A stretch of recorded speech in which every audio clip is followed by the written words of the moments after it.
So, hello students, welcome back to Commerce Nation and welcome to yet another lecture of business organization. Last class में हमने industry के बारे में देखा, है ना?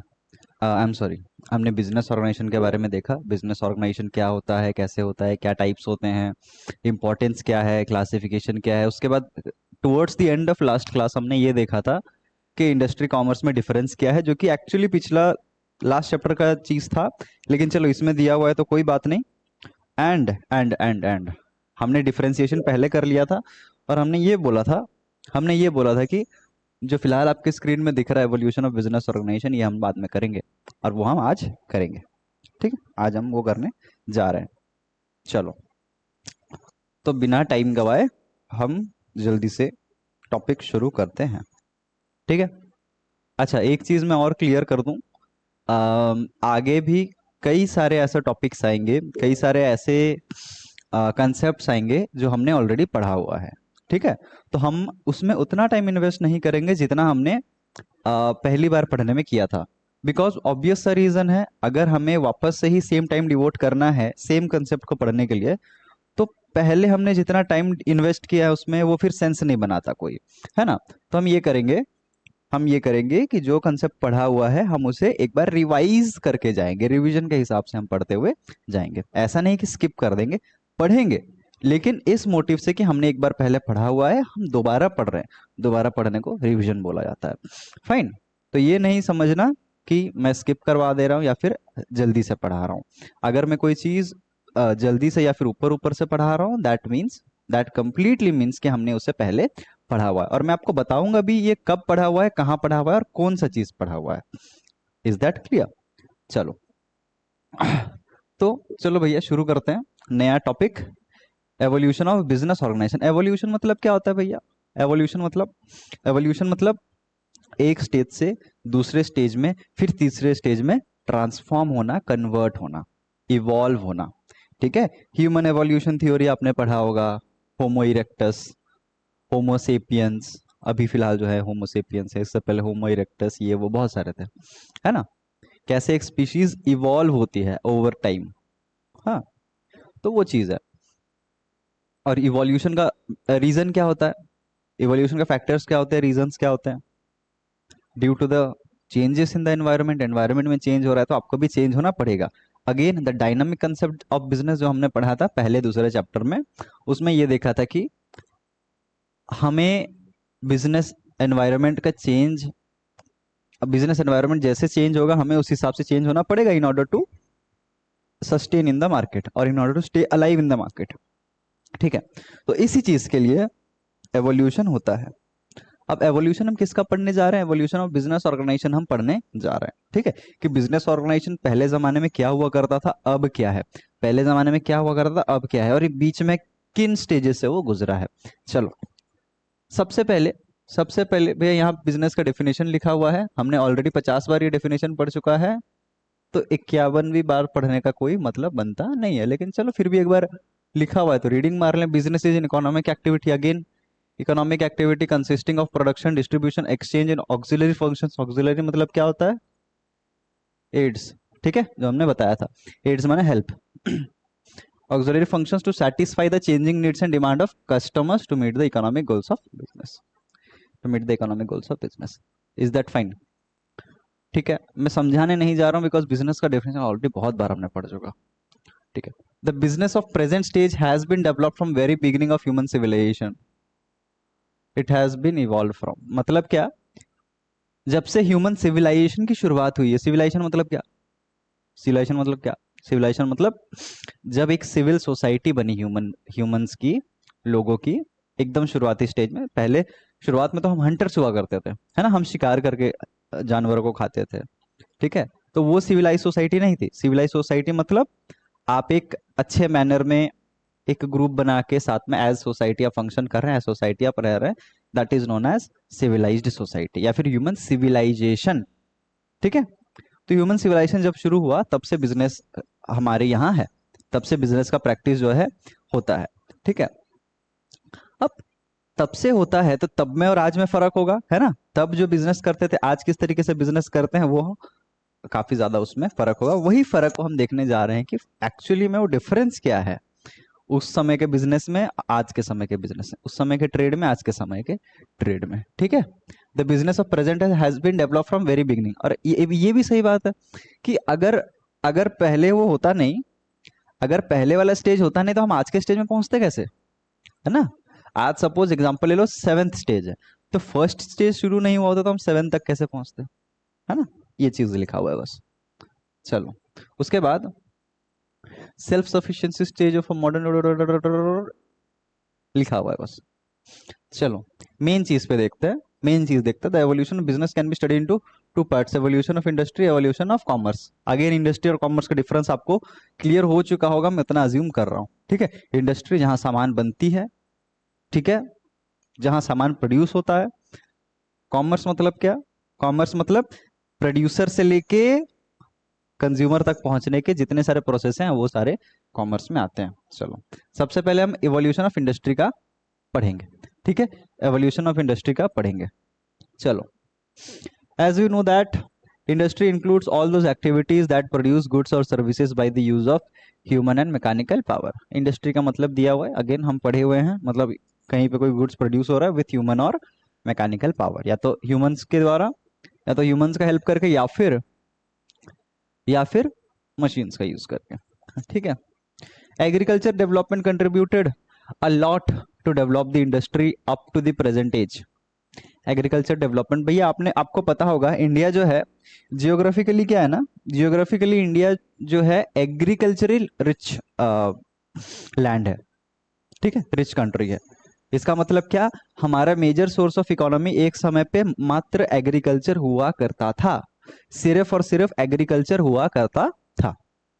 ठीक है, आज भी है, आज भी इकोनॉमी का मेजर पार्ट जो है एग्रीकल्चर से है। ठीक है, बिकॉज हमारा लैंड उतना फर्टाइल है। ठीक है, चलो उस पर डीप में नहीं जाते हैं, बस इतना समझ लो कि पहले का जो इकोनॉमी था वो एग्रीकल्चर डिराइव्ड था।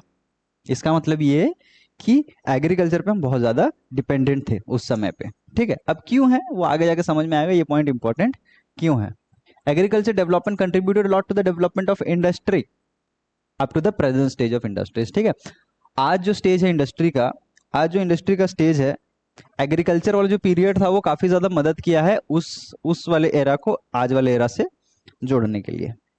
ये पॉइंट ये बोलना चाह रहा है। चलो, 5 स्टेजेस है, 5 स्टेजेस को एक एक करके डिस्कस करेंगे।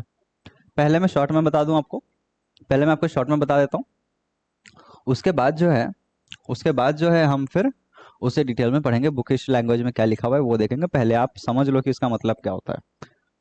पहले होता है भैया हैंडीक्राफ्ट स्टेज, पहले होता है हैंडीक्राफ्ट स्टेज। हैंडीक्राफ्ट स्टेज मतलब क्या हो गया, हैंडीक्राफ्ट जैसे बोलता है, हैंडीक्राफ्ट ना 2 वर्ड से बना है, 2 वर्ड से बना है, हैंडी और क्राफ्ट। हैंडी और क्राफ्ट, हैंडी का मतलब हैंड, क्राफ्ट का मतलब कुछ भी अगर हम बना रहे हैं, तो इसका मतलब हैंडीक्राफ्ट का मतलब क्या हो गया, हाथ से कुछ भी बनाने को हम हैंडीक्राफ्ट बोलेंगे, हाथ से कुछ भी बनाने को हम हैंडीक्राफ्ट बोलेंगे। ठीक है, आपने देखा होगा एग्जीबिशंस भी आते हैं, handicraft and handlooms, handlooms and handicraft. ठीक है, इसका मतलब क्या, जो मर्चेंट्स होते हैं, जो सामान आपको बेचते हैं, वो खुद आर्टिस्ट भी होते हैं, वो खुद अपने हाथ से बनाते हैं। ठीक है, जैसे हमारी नानियां परनानियां स्वेटर बुना करती थी ना हाथ से, that is an example of handicraft. आप हाथ से कुछ क्राफ्ट बना रहे हैं, आप हाथ से कुछ क्राफ्ट प्रोड्यूस कर रहे हैं, fine, that is called handicraft, that is called handicraft. Fine, चलो अब आता है गिल्ड सिस्टम। गिल्ड, गिल्ट नहीं है, गिल्ट नहीं है, गिल्ड है, गिल्ड है। गिल्ड मतलब क्या होता है, देखो पहले के जमाने में क्या होता था ना, अब हल्का सा आपको मैं डिफरेंस बताता हूँ। यहाँ पे क्या था, यहाँ पे सोलो काम होता था, यहाँ पे सोलो काम होता था। हैंडीक्राफ्ट तो एक ही जन का काम है, ठीक है, या फिर चलो एक से ज्यादा 2 जन। तो ग्रुप्स बहुत छोटे हुआ करते थे, वो बनाते थे बेचते थे, अपना हाथ से कुछ बनाते थे बेचते थे। पेंटिंग्स हो गया, कुछ आर्टिफैक्ट्स हो गया, पॉटरी हो गया, pottery is an example of handicraft. ठीक है, तो वो बनाते थे और बेचते थे।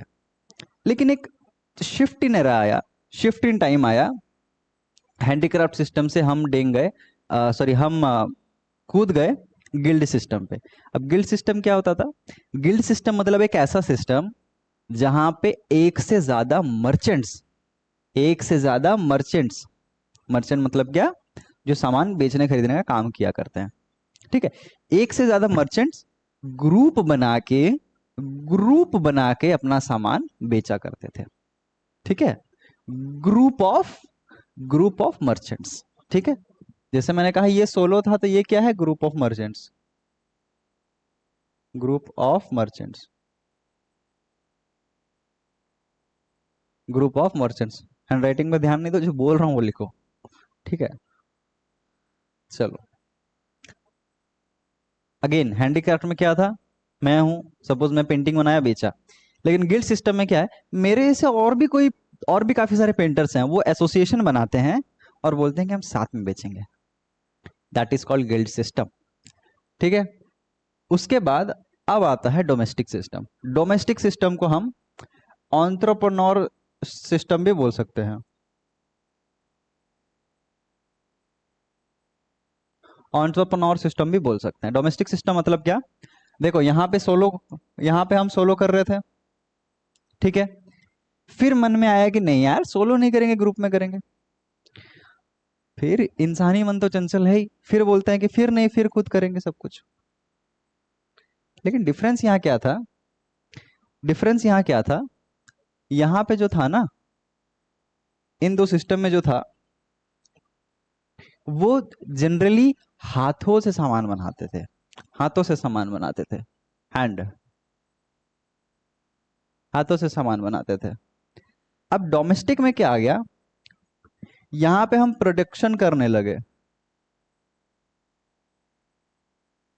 यहां पे हम प्रोडक्शन करने लगे with the use of that days technologies, ठीक है, हम प्रोडक्शन करने लगे, हैंडीक्राफ्ट से हम शिफ्ट हो गए प्रोडक्शन की तरफ, ठीक है, हैंडीक्राफ्ट से हम शिफ्ट हो गए प्रोडक्शन की तरफ। उसके बाद आता है भैया इंडस्ट्रियल सिस्टम, इंडस्ट्रियल सिस्टम आता है।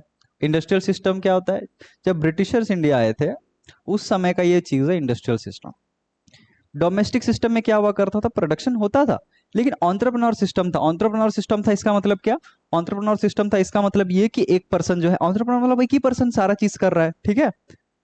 तो उसमें क्या ना, स्केल ऑफ प्रोडक्शन कम था। अब जब इंडस्ट्रियल सिस्टम आया, इंडस्ट्रियल सिस्टम आया तो क्या हो गया, स्केल ऑफ प्रोडक्शन बढ़ गया, स्केल ऑफ प्रोडक्शन बढ़ गया। मैं यहां लिखता हूं, स्केल ऑफ प्रोडक्शन बढ़ा, यहां पे स्केल ऑफ प्रोडक्शन कम था, वहां पे स्केल ऑफ प्रोडक्शन बढ़ गया, ठीक है। ये बुक्स में अपना नोट करते चलना है ना, अगर आप नोटबुक मेंटेन कर रहे हो, नोट्स बना रहे हो तो बहुत अच्छा बात है, नहीं बना रहे हो तो बुक्स में एटलीस्ट मेंटेन करो, ठीक है। उसके बाद आता है प्रेजेंट स्टेज, जो आज हम जहाँ पे हैं। चलो अब धीरे धीरे करके बुकिश लैंग्वेज में पढ़ते हैं कि क्या लिखा हुआ है। चलो handicraft stage, handicraft stage, this is the beginning of evolution of industry. Beginning मतलब पहला स्टेज है, ठीक है। ये स्टेजेस भी आप उल्टा सीधा नहीं करेंगे, ठीक है, उल्टा सीधा नहीं करेंगे, सीक्वेंस हिसाब से ही लिखेंगे। चलो, the process of production was simple and many machines were not used, machines were not used, ठीक है। ये इंपॉर्टेंट पॉइंट है जो मैं अंडरलाइन कर रहा हूं, कर लो, रिवीजन टाइम काम आएगा। They use local materials to produce handicraft products, local material to produce handicraft products. At that time only family was unit industrial organisation. इसका मतलब क्या, एक फैमिली में ही काम चल रहा है, ठीक है। सपोज मैं पेंटिंग बना रहा हूँ, मेरी बहन है पेंटिंग पैक कर रही है, ठीक है। In the beginning people were engaged in production only for the fulfilment of their requirement, but later they started to produce excess goods for the purpose of exchange. देखो इसका इंडस्ट्री का शुरुआत ऐसा हुआ ना, सपोज मुझे मटका चाहिए घर में, पहले के जमाने में तो मिट्टी वाले बर्तन से खाना बनाते थे, सपोज मैं मिट्टी वाला बर्तन ही बनाता हूँ, ठीक है, मैं बनाया बनाया, घर का रिक्वायरमेंट पूरा हो गया, लेकिन मुझे बनाने में अच्छा लगता है, मेरा स्किल है वो, ठीक है, मैं अच्छा बना सकता हूँ, बाकियों से अच्छा बना सकता हूँ। तो मेरे मन में आया कि यार ये बाकियों को दे दिया जाए, बाकियों को दे दिया जाए। तो यहां से शुरुआत होता है एक्सेस प्रोडक्शन का। एक्सेस प्रोडक्शन जब हो गया, घर का रिक्वायरमेंट कंप्लीट हो गया, घर का रिक्वायरमेंट कंप्लीट हो गया, तो मैं सोचा कि चलो इसे बेचा जाए। यहां से इंडस्ट्री का शुरुआत हुआ, ठीक है। कौन सा वाला इंडस्ट्री का, हैंडीक्राफ्ट इंडस्ट्री का, हैंडीक्राफ्ट स्टेज का, ठीक है। चलो इतना समझ आया। उसके बाद हम आते हैं गिल्ड सिस्टम पे। The origin of guild system mark the beginning of organised activities. Organised activities इसका मतलब ये कि हम इससे पहले वाले स्टेज में, हैंडीक्राफ्ट स्टेज में, उतना ऑर्गेनाइज नहीं था। ठीक है, बना रहे हैं, ज्यादा बन गया बेच दे। लेकिन गिल्ड सिस्टम में ना एक ऑर्गेनाइज्ड वे में हम सारा चीज करने लगे, एक ऑर्गेनाइजेशन आ गया बीच में। ठीक है, एक स्टैंडर्डाइजेशन आ गया। ठीक है, एक एक एक डेफिनेट वे में, एक प्लान्ड मैनर में हम सब चीज करने लगे। ठीक है, सो गिल्ड सिस्टम में सबसे पहली बार ये हुआ कि एक ऑर्गेनाइजेशन आ गया। ठीक है, these organise groups were the groups of craftsman और असिस्टेंट्स ऑफ ट्रेडर्स। ये ग्रुप किसका था? क्राफ्ट्समैन और असिस्टेंट ऑफ ट्रेडर्स। भैया चलो मैं क्राफ्ट्समैन हूं, मैं पेंटर हूं, जैसे मैंने बताया कि एसोसिएशन ऑफ पेंटर्स हैं। ठीक है, लेकिन चलो हम पेंटिंग बना दिए, लेकिन उसे कोई मार्केट तक, बाजार तक लेके जाने के लिए भी तो चाहिए, बेचने के लिए भी तो चाहिए, है ना? तो आइदर क्राफ्ट्समैन या फिर ट्रेडर्स, क्राफ्ट्समैन और ट्रेडर्स का हमारा ग्रुप बना करता था। गिल्ड्स में भी classified into merchant guilds and craft guilds. Merchant guilds emerged as the association of merchants. Guild मतलब समझ लेना ग्रुप, है ना? गिल्ड मतलब समझ लेना ग्रुप। अब मर्चेंट गिल्ड्स मतलब क्या हो गया? मर्चेंट गिल्ड्स मतलब जो मर्चेंट्स हैं, जो सामान खरीदना बेचना कर रहे हैं, उनका ग्रुप। क्राफ्ट ग्रुप मतलब क्राफ्ट्समैन का ग्रुप। ठीक है, merchant guilds emerged as the association of merchants. It tried to regulate the business and standardize their products. जैसे मैंने कहा, एक स्टैंडर्डाइजेशन आया गिल्ड सिस्टम में। Similarly craft guilds emerged as the association of skilled workmen और artisans. ठीक है, चलो ये समझ आ गया होगा आपको।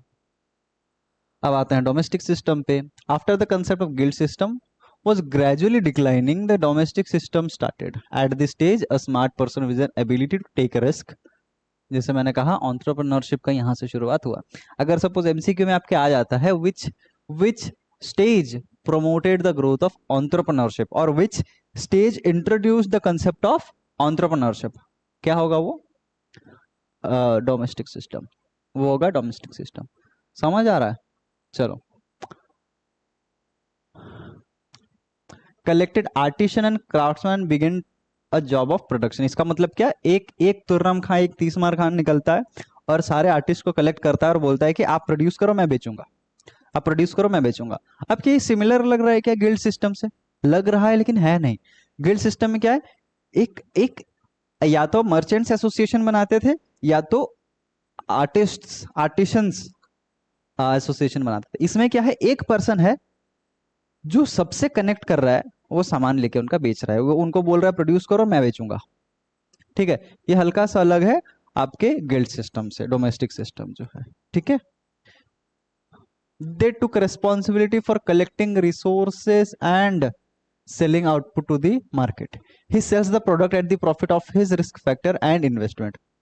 ठीक है, this is the beginning stage of factory system of production, factory system of production.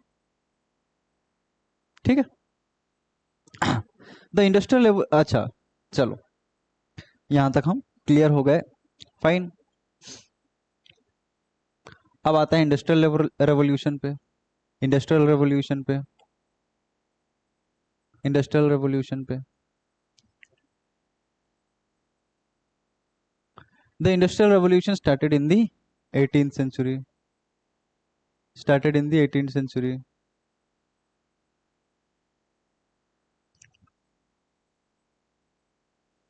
Eighteen century में मैंने आपको बताया था कि जब ब्रिटिशर्स आए थे तब जाके इस वाले स्टेज की शुरुआत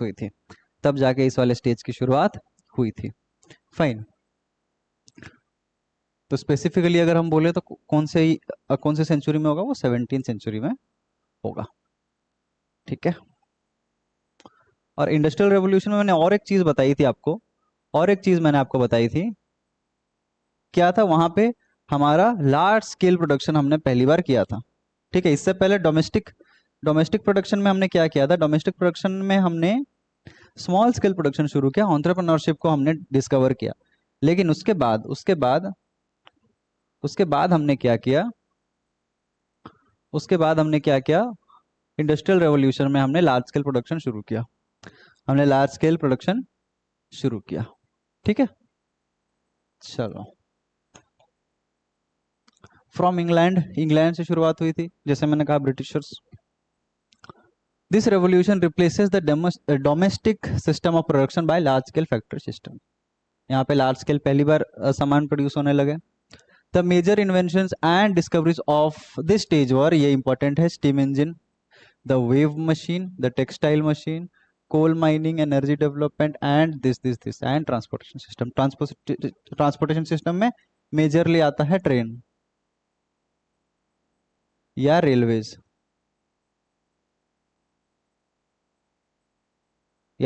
ट्रेन या रेलवेज, ठीक है। चलो, अब प्रेजेंट स्टेज देख लें क्या होता है।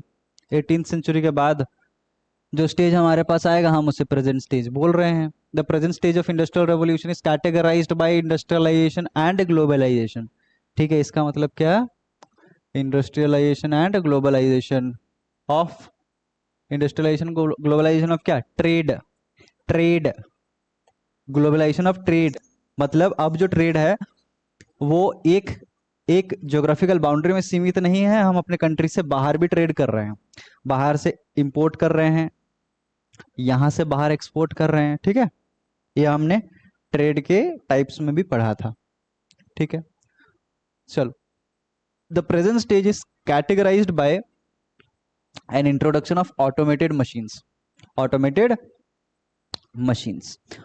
मशीन्स में क्या आ जाएगा, जैसा नाम सजेस्ट करता है, जो मशीन्स ऑटोमेटिक काम कर सकते हैं, computer, automatic powers, space communication, wire and the internet तो भैया सबसे इंपॉर्टेंट है, इससे पहले कोई स्टेज में इंपॉर्टेंट इंटरनेट थी ही नहीं, ठीक है। The scientific invention and discoveries have brought many changes in industrial production distribution. At this stage, products produced in one corner of the world is available in all the countries. ठीक है, जैसे मैंने बोला globalisation of trade, इसका मतलब क्या, globalisation of trade इसका मतलब क्या कि हम जो ट्रेड है अभी सिर्फ कंट्री के अंदर नहीं कर रहे हैं, हम कंट्री के बाहर भी वो ट्रेड कर रहे हैं। Is that fine?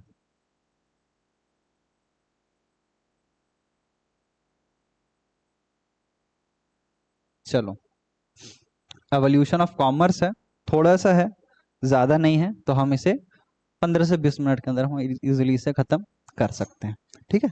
ये वाला लेक्चर मुझे लग रहा है थोड़ा सा लेंदी जाएगा आपके यूजुअल लेक्चर से, बट ये फ्लो मेंटेन रहना जरूरी है, इसीलिए मैं इसी लेक्चर में आपका कंटिन्यू कर रहा हूँ, because evolution of industry and evolution of commerce important है, इंटरकनेक्टेड है, ठीक है। चलो, अब हम आ जाता है एवोल्यूशन ऑफ कॉमर्स पे। In the earlier stage, people were self-dependent. Earlier stage मतलब क्या हो गया, एकदम पुराने जमाने में, जो मैंने बताया कि मैं पॉटरी करता हूं, तो मैं अपने घर के लिए ही पॉटरी का सामान बना दिया, एक्स्ट्रा हो गया तो बेच दिया। इसका मतलब क्या हो रहा है, इसका मतलब ये हो रहा है कि मैं सेल्फ सफिशिएंट हूं, मैं सेल्फ डिपेंडेंट हूं, ठीक है। मुझे किसी और की जरूरत नहीं है, एटलीस्ट पॉटरी में, ठीक है। हम क्या, हमारे फार्म्स भी हुआ करते थे, फाइन, हमारे खेत भी हुआ करते थे, हमारे वेल्स भी हुआ करते थे, कुएं भी हुआ करते थे, तो इसका मतलब क्या, हमें मार्केट से सामान खरीदने की जरूरत बहुत कम पड़ती थी। तो in earlier days we used to be self dependent, they used to produce goods and services they needed by themselves. इसका मतलब क्या, जो भी आपको गुड्स या सर्विसेज चाहिए वो खुद से ही प्रोड्यूस कर लेते थे। The concept of commerce was developed gradually when people started to live in the river bank and engaged in agriculture farming. Those who were skilled in one activity and had resources produce certain goods. The evolution of commerce and the stage of economic development देखो simply क्या होता है, मैं बता रहा हूँ क्या लिखा हुआ है इसमें, कि जब लोग प्रोड्यूस करने लगे, किसी एक स्पेसिफिक स्किल में एक्सपर्टिज्म गेन करने लगे, तो वो क्या किया, वो सोचे कि यार मेरी जरूरतें तो खत्म हो गई, ठीक है, मेरे जरूरत लायक सामान तो मैं प्रोड्यूस कर ले रहा हूँ, इनफैक्ट उससे ज्यादा कर ले रहा हूँ, अब क्या किया जाए, चलो दूसरों को दे दिया जाए। लेकिन मैं दूसरों को दे रहा हूं तो मुझे भी तो कुछ बेनिफिट होना चाहिए, मुझे भी तो कुछ बेनिफिट होना चाहिए, मुझे भी कुछ बेनिफिट होना चाहिए, तो तब बार्टर सिस्टम चलता था। बार्टर सिस्टम के बाद मॉनेटरी सिस्टम आया, है ना। तो यहाँ से जो है वो एंटरप्रेन्योरशिप और प्रोडक्शन और सेल का कंसेप्ट जो है वहां पे राइज करता है सेल्फ सफिशिएंसी के बाद। मैंने अपना पेट भर लिया लेकिन खाना ज्यादा बचा है, क्या करें, पड़ोसी को दे दें, उससे कुछ और ले लें, ठीक है।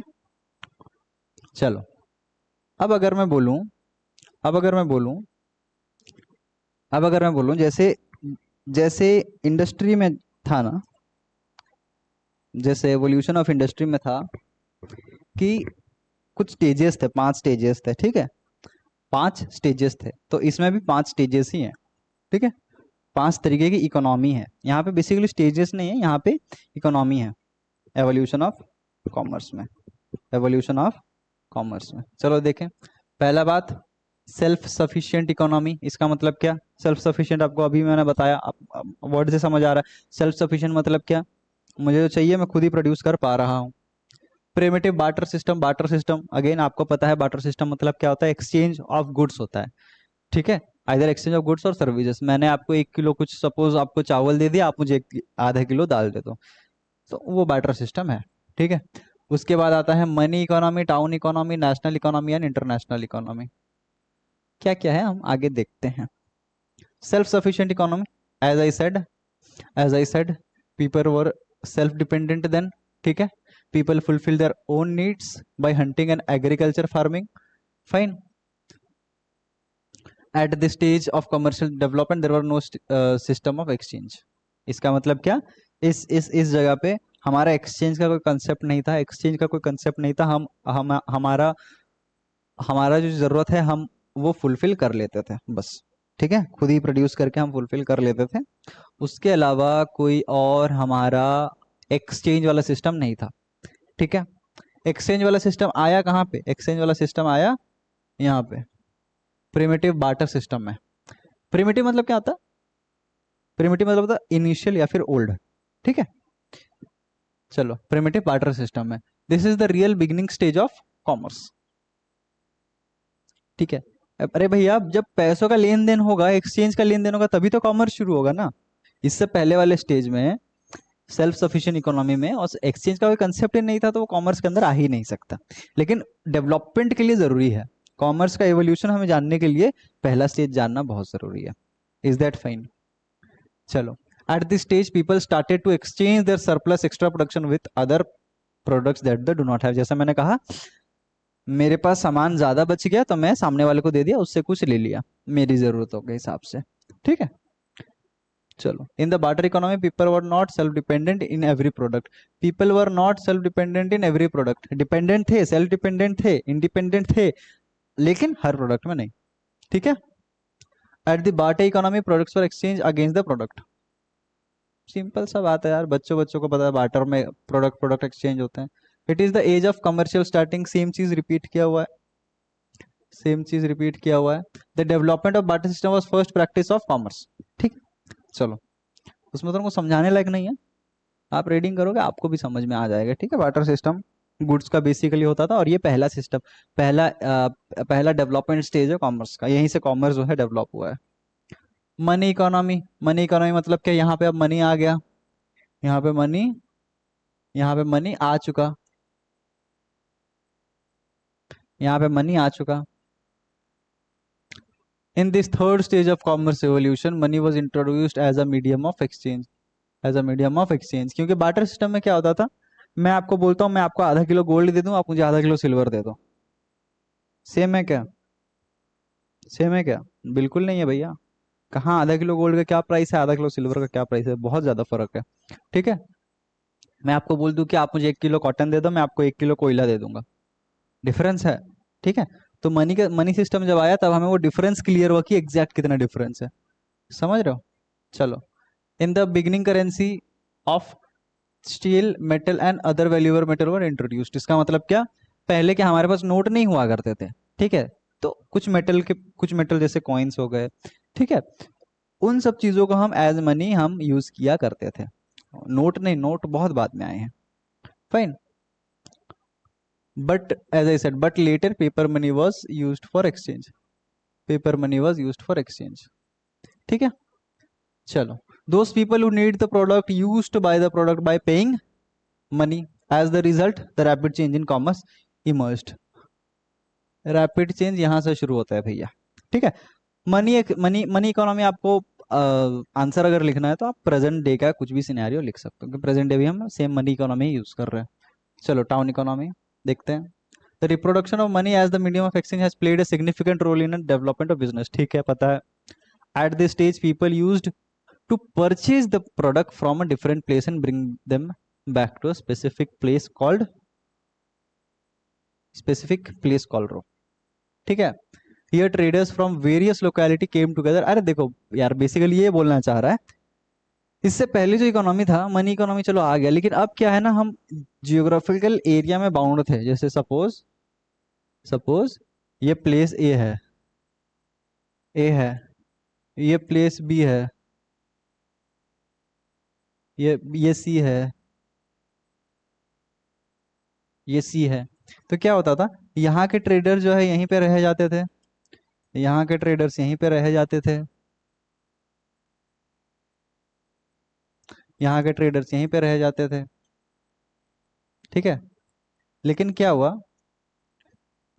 टाउन इकोनॉमी में क्या होता है ना, टाउन इकोनॉमी में क्या हुआ, हम मर्चेंट जो सोचे कि यार यहाँ पे एक ऐसा कुछ सामान है, यहाँ पे ऐसा कुछ सामान है जो यहाँ पे मिलता है, यहाँ पे ऐसा कुछ सामान, यहाँ पे ऐसा कुछ सामान है जो यहाँ नहीं मिलता है, यहाँ पे ऐसा कुछ सामान है जो यहाँ नहीं मिलता है। ठीक है, तो हम यहाँ लाने लगे, ये सोचे कि यार यहाँ पे ऐसा कुछ सामान है जो यहाँ नहीं मिलता है, तो यहाँ ले आओ। ठीक है, यहाँ का सामान फिर जाने लगा यहाँ पे, यहाँ का सामान जाने लगा यहाँ पे, यहाँ का सामान जाने लगा यहाँ पे। इसको बोलते हैं टाउन इकोनॉमी। इसका मतलब क्या, एक जियोग्राफिकल बाउंड्री पे अब हम लिमिटेड नहीं है, हम बाहर जाके हम बिजनेस कर रहे हैं, हम कॉमर्स कर रहे हैं। ठीक है, चलो, the town became the centre of commercial activity. चलो, national economy, the gradual development of production and distribution lead to expansion and growth of a business. ठीक है, in this stage people were concerned with the specific location for production. इसका मतलब क्या, national economy basically क्या है, national economy basically क्या है, हम अपना स्केल ऑफ प्रोडक्शन बढ़ा रहे हैं।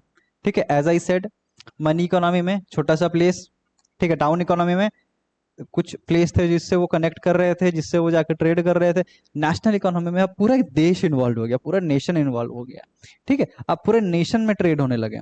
पूरे नेशन में ट्रेड होने के लिए क्या चाहिए, सबसे पहले लार्ज स्केल प्रोडक्शन चाहिए, क्योंकि सपोज आप एक गांव को कोई सामान बेच रहे हो और एक पूरे कंट्री को बेच रहे हो, जमीन आसमान का फर्क है। ठीक है, तो आपको स्केल ऑफ प्रोडक्शन बढ़ाना पड़ेगा, स्केल ऑफ प्रोडक्शन यहाँ बढ़ा। ठीक है, the development of supporting activities of a trade like communication, transportation, banking, insurance, etc. had made commerce easier. ठीक है, the product produced at one location is distributed throughout the country, is distributed throughout the country, is distributed throughout the country. Is that fine? Is that fine? ठीक है, चलो, तो बस ये था national economy में। नेशनल इकोनॉमी मतलब क्या, नेशन वाइड हम ट्रेड करने लगे, नेशन वाइड हम सामान बनाने और बेचने लगे। अब देख लो इंटरनेशनल इकोनॉमी, क्या आपको पता चल रहा है क्या है, सेम है भैया, इंटरनेशनल इकोनॉमी सेम ही है। इंटरनेशनल इकोनॉमी में बस हम अपने कंट्री के बाहर सामान बेचना है। The mass development of industry has led to development of commerce at an international level. ठीक है, this is the current stage of business development, है ना, क्योंकि अभी इंटरनेशनल ट्रेड चल रहा है, हम चाइना से सामान खरीद सकते हैं, हम अमेरिका को सामान बेच सकते हैं, तो ये चीज है।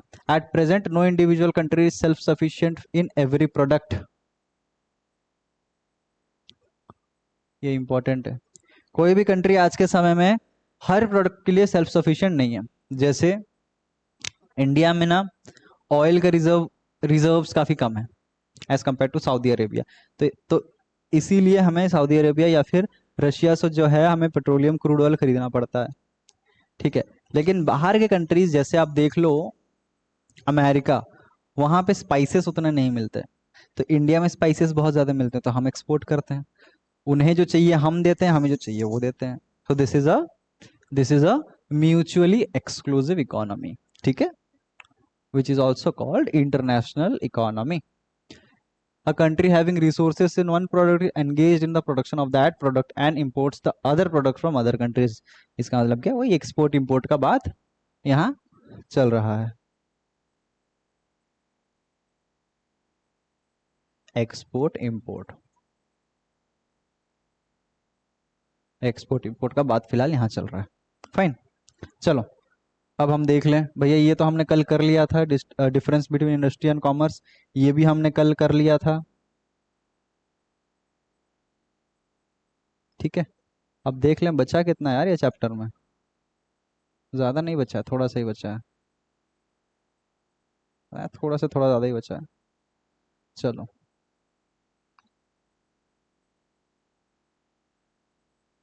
चलो